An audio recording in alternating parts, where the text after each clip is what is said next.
morning, class 6. Today we will do chapter 8 of your history, Vital Villages, Thriving Towns. Prabhakar at the blacksmith shop. Prabhakar sat watching the smith at the local shop. There was a small bench on which iron tools like axes and sickles were laid out, ready for sale. A bright fire was burning, and two men were heating and beating metal rods into shape. It was very hot and noisy, and yet it was fascinating to watch what was happening. So, Prabhakar was he just visited a blacksmith shop and he saw that there were people who were heating and beating the metal rods to give it a shape. Fire was burning, and although the place was a little noisy, but then he enjoyed that place. Iron tool and agriculture. We often take the use of iron for granted today. Things made of iron and steel are a part of our daily lives. The use of iron began in the subcontinent around 3000 years ago. Some of the largest collection of iron tools and weapons were found in the megalithic burial about which you read in chapter 4. Remember when the bodies were buried and they kept the huge rocks to identify their place.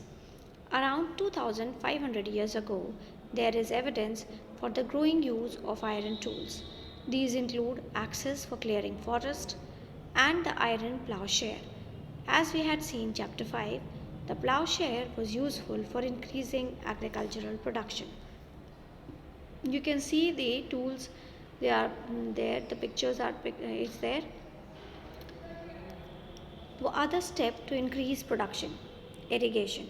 The kings and kingdoms have been reading about could not have existed without the support of flourishing villages. While new tools and system of transplantation increased production, irrigation was also used. Irrigation works that were built during this time included canals, wells, tanks, and artificial lakes. If you look at the chart, you will find that some of the stages in the construction of irrigation work are mentioned. Fill in the rest by following the phrases. Labor is provided by people. Farmers also benefit because crop production is more certain. So you can see kings need money for armies, palaces, forts. Then they demand taxes from farmers. Third is left for you to fill up. Fourth is this is possible with irrigation.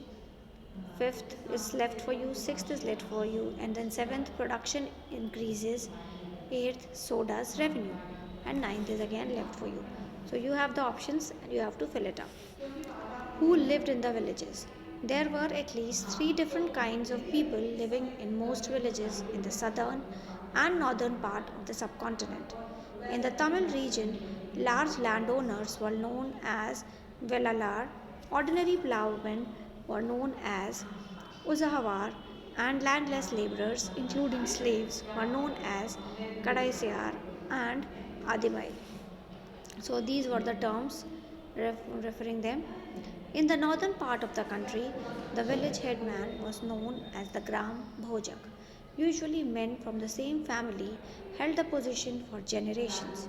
In other words, the post was hereditary. The Gram Bhojak was often the largest landowner. Generally, he had slaves and hired workers to cultivate the land. Besides, as he was powerful, the king often used him to collect taxes from the village. He also functioned as a judge and sometimes as policeman. So the village headman, who was given the name as Gram Bhojak, and that position was hereditary. That means it was in the same family for many generations. Then the Gram Bhojak was a person who has the largest land in the village. Now he had slaves or the people who worked for him. Besides that, he was a powerful. He was powerful, and king used him to collect taxes. He was like given the task of collecting the taxes from the villagers. Apart from Gram Bhojak, there were other independent farmers known as Grihapatis, most of whom were smaller landowners. And then there were men and women such as the Das, Karmakara who did not own land and had to earn a living working on the field owned by others. Because they didn't have their own land, so obviously they worked in the field of other people. In most villages, there were also some craft persons such as the blacksmith, potter, carpenter, and weaver. The earliest Tamil composition, some of the earliest work in Tamil known as Sangam literature, were compiled around 2300 years ago. These texts were called Sangam because they were supposed to have been composed and compiled in assemblies known as Sangams of poets that were held in the city of Madurai. The Tamil term mentioned above are found in Sangam literature. So, Sangam literature was given the name because it was held where different like people, the poets and literary people assembled. Finding out about cities, stories, travelers, sculptures, and archaeology. You may have heard of the Jataks. These were the stories that were probably composed by ordinary people and then written down and preserved by Buddhist monks. Here is a part of Jatak story which tells us how a poor man gradually became rich. The clever poor man. Once upon a time, there was a clever poor young man who lived in a city. His only resource was a dead rat. He started off by selling it for a coin to a hotel for their cat. Then one day there was a storm. The king's garden was littered with branches and leaves, and the gardener was at a loss as to how to clear the mess. The young man offered to clean the garden if he could keep the wood and leaves. The gardener agreed at once. The young man rounded up all the children who were playing with an offer of sweets for every stick and leaf that they could collect. In no time, every scrap had been neatly piled over the entrance. Just then, the king's potter was on the lookout for fuel with which to bake his pots, so he took the whole lot and paid the young man for it. Our young man now thought of another plan. He carried a jar full of water to the city gate and offered water to 500 grass cutters. They were pleased and said, "You have done us a good turn. Tell us what can we do for you?" He replied, "I will let you know when I need your help." He then made friends with a trader. One day the trader told him, "Tomorrow a horse dealer is coming to town with 500 horses." Hearing this, a young man went back to the grass cutters. He said, "Please give me a bundle of grass each and don't sell your grass till mine is sold." They agreed and gave him 500 bundles of grass. When the horse dealer could not buy grass anywhere else, he purchased the young man's grass for 1,000 coins. Now, list the occupation of the person mentioned in the story. For each one, try and decide whether they would have lived only in the city, only in villages, in both cities and village. Why do you think the horse dealer was coming to the city? Do you think women could have taken up the occupations mentioned in the story? Give reasons. So now you can see that the young man who was poor, but then he was very clever. Initially, he sold a dead rat to the hotel and got for the cat which was there by the maybe with the hotel owner. Then what he did was that he asked children by offering them this bribe of sweet to clear the mess which was in the garden of the king. And with this way, the condition was that once the mess will be cleared, he will be taking the leaves and the grass and the stick. Then he, from there, when the children have cleared the mess, he got all the stick as I was promised. Then what he did was he sold that to the potter, king's potter, and got money. Then what he did was he took pitcher with water and gave it to 500 grass cutters, and they were very happy because they were very thirsty. So when they got water to quench their thirst, they offered to help him. But then he said that whenever I'll need your help, I'll just intimate you. So then he came to know that there was a horse dealer who was coming to the city. What he did was he made them asked those grass cutters to offer him with a bundle of grass. So 500 of them were there, so 500 grass bundles he got. And he said requested them that not to sell their grass until unless he has sold his grass. So finally, when the dealer was not able to get grass from anywhere else, he had to purchase it from the young man who sold it for 1,000 coins. So you can see that how intelligently he was getting the money. We can use other kinds of evidence to find out about life in some of these early cities. Sculptures carved scenes depicting people's lives in towns and villages, as well as in the forest. Many of these sculptures were used to decorate railings, pillars, and gateways of buildings that were visited by people. Many of the cities that developed from about 2500 years ago were capitals of Mahajanpadas that you learnt about in chapter 5. As we had seen, some of these cities were surrounded by massive fortification walls. In many cities, archaeologists have found rows of pots or economic rings arranged one on top of the other. These are known as ring walls. These are known as ring walls. These seem to have been used as toilet in some cases and as drains and garbage dumps.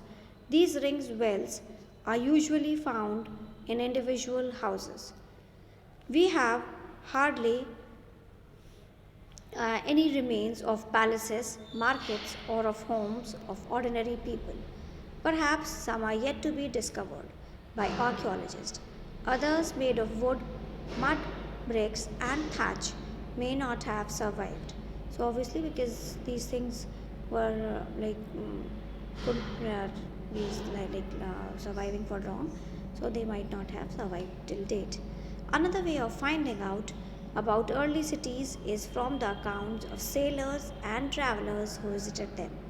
One of the most detailed accounts that has been found was by an unknown Greek sailor. He described all the ports he visited. Find Bharuch on map 7 and then read his description of the city.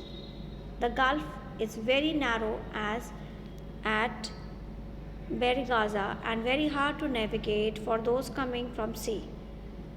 Ships had to be steered in by skillful and experienced local fishermen who were employed by the king. The imports into Berigaza were wine, copper, tin, lead, coral, topaz, cloth, gold, and silver coins.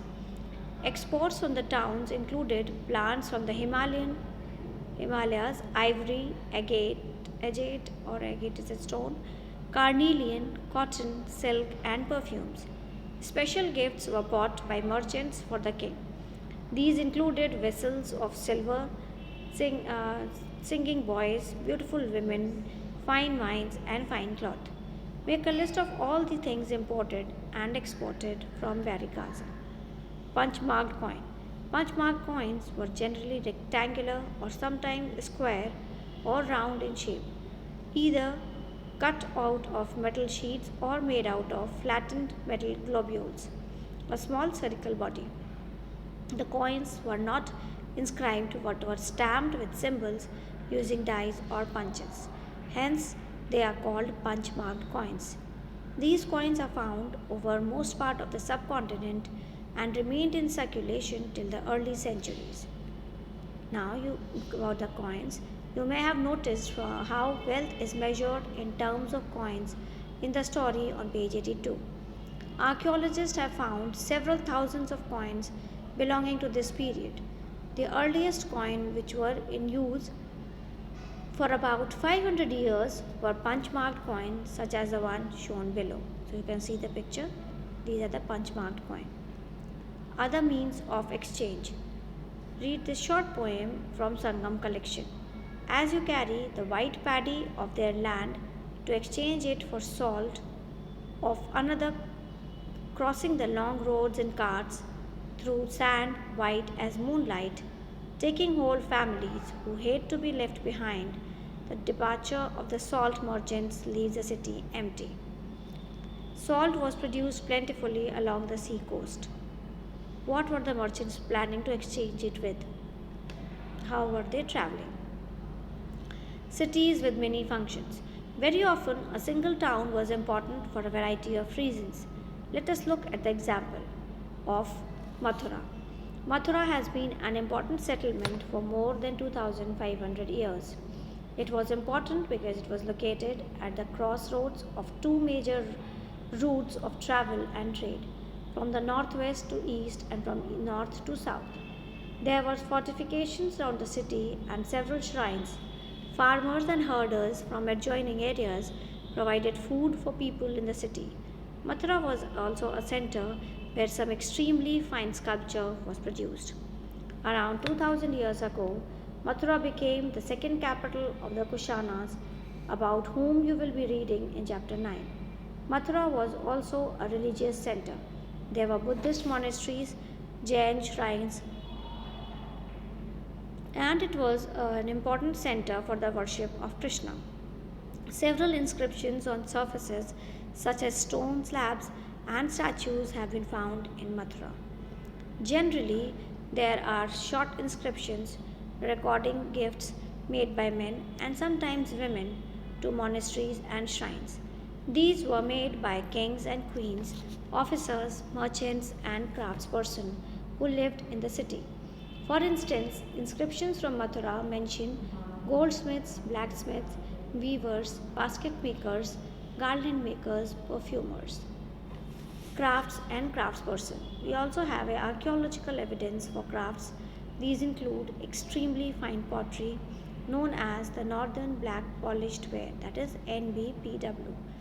It gets its name from the fact that it is generally found in the northern part of the subcontinent. Remember that the archaeological evidence for many crafts may not have survived. We know from text that manufacture of cloth was important. There were famous centers such as Varanasi in the north, Madurai in south. Both men and women worked in these centers. Many craftspersons and merchants now formed associations known as shrenis. These shrenis of craftspersons provided training, procured raw material, and distributed the finished product. The then Shreni of merchants organized the trade. Shrenis also served as banks where rich men and women deposited money. This was invested, and part of the interest was returned or used to support religious institutions such as monasteries. This is something similar to the way that nowadays banks are functioning. NBPW, that is Northern Black Polished Ware, is hard, wheel made, metallic looking ware with a shiny black surface. The potter used to expose the earthenware to very high temperature in his kiln, which resulted in the blackening of its outer surface. As fine black slip was also applied for on this, which gave the pottery a mirror like shine. Rulers for spinning and weaving. These rulers are from Arthashastra mentioned in chapter 7. They described how spinning and weaving could be done in workshops under the supervision of a special official. Widows, young women who are differently abled, nuns, mothers of courtesans, retired women, servants of the king, women who have retired from service in temples, may be used for processing wool, bark, cotton, hemp, and flax. They should be paid according to the quality and quantity of work. Women who are not permitted to leave their homes can send maid servants to bring the raw material from the superintendent and take the finished work back to home. Women who can visit the workshop should go at dawn to give their work and receive their wages. There should be enough light to examine the work. In case the superintendent looks at the women or talks about anything other than the work, he should be punished. If a woman does not complete her work, she will have to pay a fine and her thumbs can be cut off. So you can see, my God, how dangerous it was. A closer look. Arika Medu. Find Arika Medu in Puducherry on map 7 and read the box on Rome on page 88. Between 2200 and 1900 years ago, Arika Medu was a coastal settlement where ships unloaded goods from distant land. A massive brick structure, which may have been a warehouse, was found on the site. Other finds include pottery from the Mediterranean region, such as amphoria, that is tall double-handled jar that contained liquids such as wine or oil, and stamped red glazed pottery known as Arentine ware, which was named after the city in Italy. This was made by pressing wet clay into a stamped mold. There were yet another kind of pottery which was made locally, though Roman designs were used. Roman lamps, glassware, and gems have also been found at the site. Small tanks have been found that were probably dyeing vats used to dye cloth. There is plenty of evidence for the making of beads from semi precious stones and glass. Elsewhere, find Rome on map 6. This was one of the oldest cities in Europe and developed around the same time as the cities in Ganga Valley. Rome was the capital of one of the largest empires and out that spread across Europe, North Africa, and West Asia. Augustus, one of the most important emperors who ruled about 2000 years ago, said that he found Rome a city of brick and made it into a city of marble. He and later rulers built temples and palaces. They also built huge amphitheaters, open arenas around, surrounded by tiers of seats where citizens could watch all kinds of shows, and public baths with separate timings for men and women, where people met and relaxed. Huge, adequate aqueducts channeled to supply water were built to bring water to the city for the baths, fountains, and toilets. With this, we finish the chapter here. Please do the question answers. Thank you. Take care of yourselves.